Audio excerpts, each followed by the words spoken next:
Malala Yousafzai is an outstanding model for a global citizen. Malala is a name that sounds in every corner of our earth. She shattered violence and extremism towards girls. She is a role model for millions of girls and women across the world. The following text is taken from malala.org. Malala is born in Mingora, Pakistan, to broad parents Ziauddin and Tulpikai Yousafzai. Growing up in Swat Valley, Malala shares Ziauddin's love of learning. She spends her childhood playing outside and exploring new worlds in books. In December of 2008, the Taliban issues an edict banning girls from going to school. Using the pen name Gul Mukai to protect her identity, Malala begins blogging for the BBC about life under the Taliban. She describes how she feels in the final days before her school is set to close. After reading Malala's blog for the BBC, the New York Times features Malala and Ziauddin in a short documentary about their life and fight to protect girls' education in Swat. Ziauddin's school is able to reopen and Malala is excited to return to the classroom. Although she fears retaliation for speaking out against the Taliban, she publicly campaigns for girls to go to school and wins Pakistan's first national youth peace. Due to her increased prominence, both in Pakistan and around the world, the Taliban target Malala. A masked gunman boards Malala's school bus and asks for her by name. He shoots Malala in the head, neck, and shoulder. Malala survives but remains in critical condition as she is transported to the United Kingdom for treatment. After multiple surgeries and months of rehabilitation, Malala is discharged from the hospital and rejoins her family at home in Birmingham, UK. Malala puts on her backpack and school uniform and steps into a classroom for the first time since the attack. Determined to continue their campaign for girls' education, Malala and Ziauddin set up Malala Fund, an organization dedicated to give all girls access to education. Over the next few years, Malala meets with girls around the world and many heads of state, carrying her message of girls' education and equality.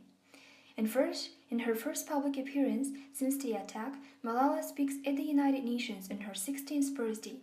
The UN declares July 12th Malala Day, and Malala promises to dedicate this day each year to shining a spotlight on the world's most vulnerable girls.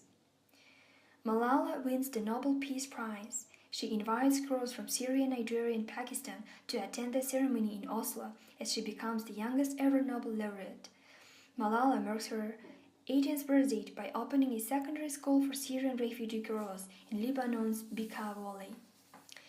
She spent her 18th birthday meeting with refugee girls living in the Dadaab and Kakuma camps in Kenya and the Mahama camp in Rwanda. In her last first day of secondary school, Malala launches a campaign encouraging people around the world to support education for yes, all girls. Before beginning university, Malala traveled to North America, the Middle East, Africa, and Latin America on her Girl Power trip. She was on a mission to meet girls and listen to their stories. Everywhere she went, she heard directly from girls about barriers to their education, like violence, poverty, child marriage, and machismo culture. Malala brought their messages and concerns directly to the world leaders. She held over 8,000 meetings with presidents and prime ministers, urging them to invest in girls' education. Malala is currently enrolled at the University of Oxford, where she is studying philosophy, politics, and economics at Lady Margaret Hall. She balances her school, work, and social life with leading the fight for girls' education around the world. As you all may know, Malala is a female rights activist. She is someone many look up to. Although many of us don't really pay attention to what she has to do through every day. She used to be a normal girl who loved to tell jokes back in school. Not many things she had to worry about.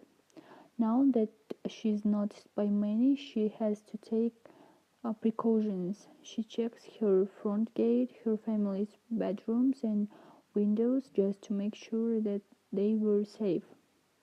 Being shot in the head was a huge obstacle she had to overcome, but now she has many more. Making friends is one of them.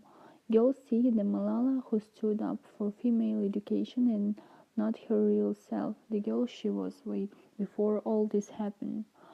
Also, many people support her, which puts a lot of pressure on Malala to make sure to achieve her goal. Malala is an activist for gender equality. Specifically, she focuses a lot on female education. The attempt on her life, which was meant to silence her, has only strengthened her resolve and made her more influential internationally. Much of her activism is about being a vocal advocate and inspiring others into action. So, after her recovery, she used her newfound fame to spread awareness of the issue of female education. In 2013, she published a book about her story and was even invited to give a speech in the UN.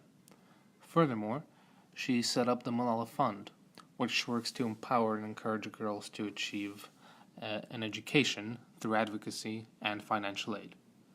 This fund works with 6 different countries, along with international leaders, to provide solutions for global equality in education for girls. In July 2015, on her 18th birthday, Malala opened a school for Syrian refugees in Lebanon, near the Syrian border.